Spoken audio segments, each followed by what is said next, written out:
and related defaults. That's the next slide. Just prior to the lockdown, we had announced that we shall extend all the compliance deadlines. This form has to be filled up by this deadline, you have to do this compliance by so and so deadline. All of them were extended, and so that procedural defaults don't take place.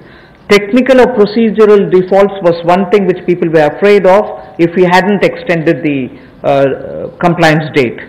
So now what we are trying to do is decriminalize most of the sections in Companies Act where you have violations which are technical and procedural in nature. So we want to decriminalize all of them.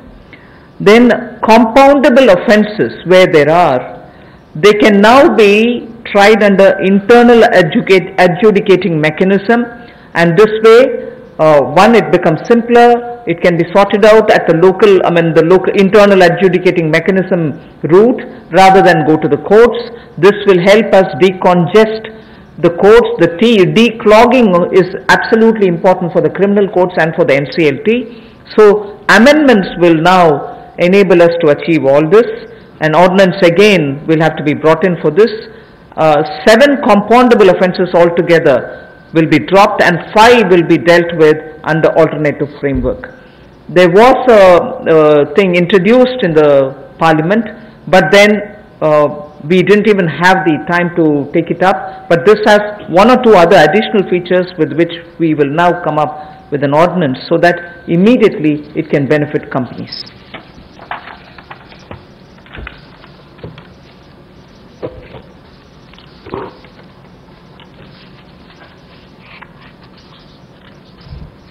जो छोटे तकनीकी और प्रक्रियात्मक चूक होती है उसको अब अपराधीकरण की सूची में से निकाल दिया जाएगा।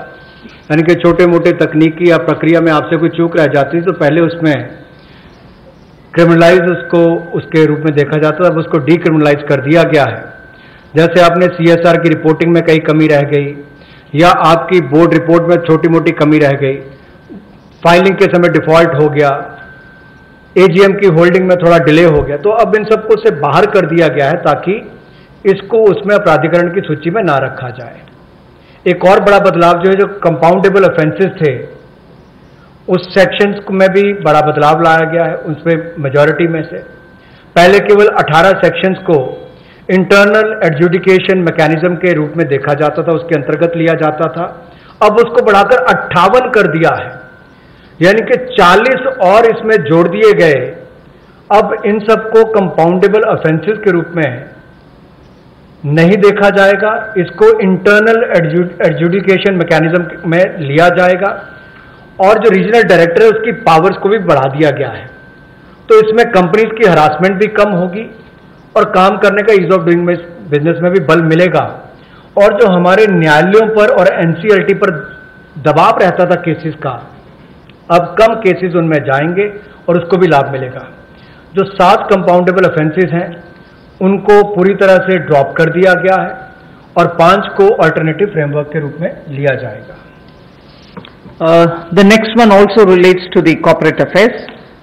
In order to make it easier for companies, there are several features, but I'll highlight only 2 of them. The rest will be shared to you. First is, this will help companies to directly list their securities in foreign jurisdictions. So now companies can list their securities directly in foreign jurisdictions. So this is one big step forward for Indian companies. And then second, listings of non-convertible debentures on stock exchange will not be regarded as those companies as listed companies. So if companies were to just put their non-convertible debentures in the stock exchange, it doesn't mean that they become listed companies. So these are 2 steps, but of course there will be more which will be shared to you. You will be able to get the further details on it. For want of time, I don't want to spend more time on it.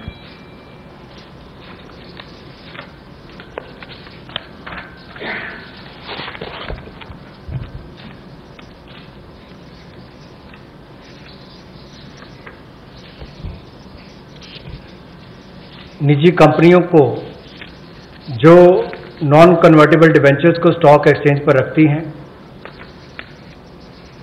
उनको listed कंपनियों के रूप में नहीं माना जाएगा, लेकिन भारतीय कंपनियों को, इंडियन पब्लिक कंपनीज को ये अधिकार दिया जाएगा कि वो जायज विदेशी अधिकार क्षेत्र में अब पब्लिक कंपनीज को डायरेक्टली लिस्ट करवा सकती हैं, सिक्योरिटीज को डायरेक्टली लिस्ट करवा सकती हैं, उसकी अनुमति उनको दी जाएगी।